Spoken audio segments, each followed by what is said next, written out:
టమాటా చట్నీ చూడండి. టమాటాలు ఇప్పుడు వీటిని మనం ఉడకబెట్టుకుందాం. చూడండి ఈ విధంగా ఉడుకుతున్నాం.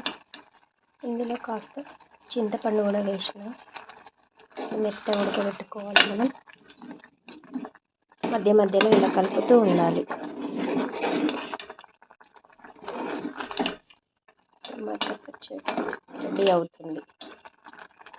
కాస్త చింతపండు వేసిన కాస్త ఇంకా కొంచెం మగ్గిన తర్వాత సాల్ట్ వేసుకుందాం. చూడండి ఈ విధంగా అయింది టమాటా. ఇప్పుడు కొంచెం సాల్ట్, గల్లుప్పు వేసుకుంటున్నాను నేను.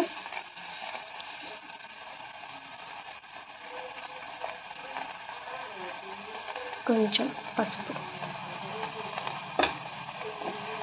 ఇప్పుడు మిక్స్ చేసుకోవాలి. మళ్ళీ 5 నిమిషాలకు మిర్చి పౌడర్. ఇందాక సాల్ట్ వేసుకున్నాం కదా, ఇప్పుడు ఈ విధంగా అయింది. ఇప్పుడు మనం మిర్చి పౌడర్ వేద్దాం తగినంత, ఎవరి ఇష్టం వాళ్ళు. నేనైతే ఎక్కువనే వేసుకుంటున్నా.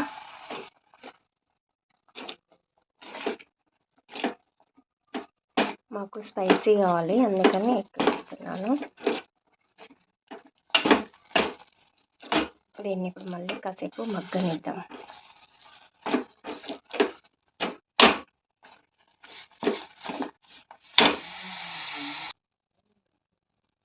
ఇప్పుడు కొంచెం ధనియాల పౌడర్ సరిపడా,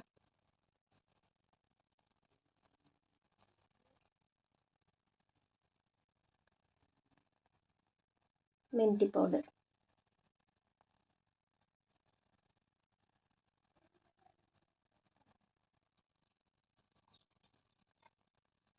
కొంచెం జీరా పౌడర్,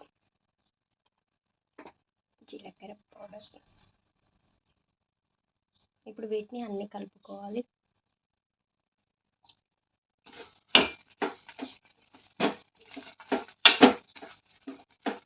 ఇంకా కాసేపు ఉడికించాలి. అన్నీ వేసినాం కదా, ఇది కంప్లీట్ అయిన తర్వాత పోపు పెట్టుకోవాలి. మళ్ళీ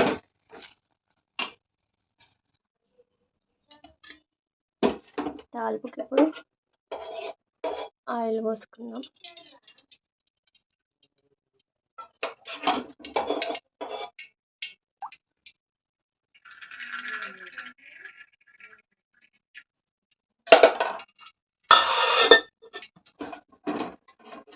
ఆయిల్ ఎవరి ఇష్టం వాళ్ళు, ఎక్కువ పోసుకోవచ్చు, తక్కువ పోసుకోవచ్చు. తినని వాళ్ళు కొంచెం పోసుకోవాలి. తాలింపుకు అన్నీ రెడీ అవుతుంది, ఆయిల్ కాగుతుంది. ఇప్పుడు మనం అన్నీ రెడీ పెట్టుకుందాం. జీలకర్ర, ఆవాలు, మినపప్పు, శనగపప్పు, ఎండుమిర్చి.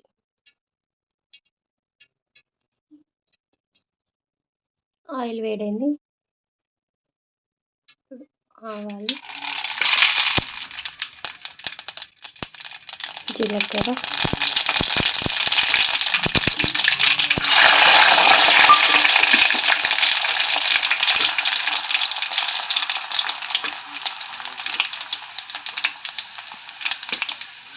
మినపప్పు. ఇప్పుడు తాలింపు చిటపటలాడుతుంది. సో ఎండుమిర్చి వేసుకుందాం, ఉల్లిపాయ వేసుకుందాం.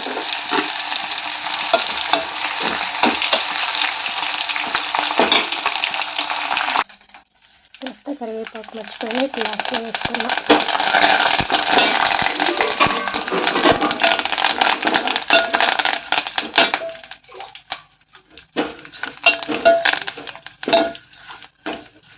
తాలింపు రెడీ. ఇప్పుడు టమాటో వేద్దాం. చూడండి తాలింపులో ఇలా వేసాను.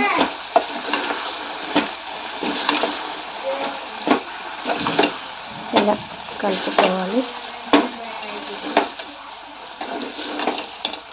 Finally ready.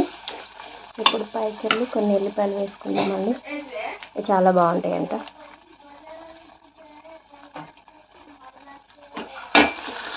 సో టమాటా చట్నీ రెడీ.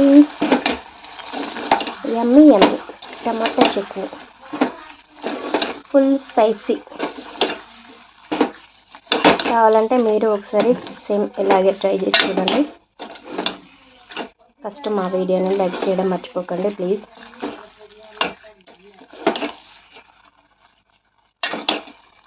చూడండి ఎంత బాగుందో కదా చట్నీ. Finally completed. ఇప్పుడు మనం స్టవ్ ఆఫ్ చేసుకుందాం. టమాటా చట్నీ ఓకేనా, ఈ విధంగా ఉంటుంది. మీరు ఒకసారి ట్రై చేయండి. కలర్ అయితే చూడండి ఎంత బాగుందో, చాలా బాగుంది. టమాటా చట్నీ ఈ విధంగా మీరు కూడా ఒకసారి ట్రై చేసి చూడండి, చాలా బాగుంటుంది. ఇప్పుడు నేను కాస్త చూస్తాను సాల్ట్ కారం ఎలా ఉందో టేస్ట్ చేసి. సూపర్ అండి, అన్నీ పర్ఫెక్ట్గా కుదిరినాయి. మీరు కూడా ఒకసారి ట్రై చేయండి, చాలా బాగుంది.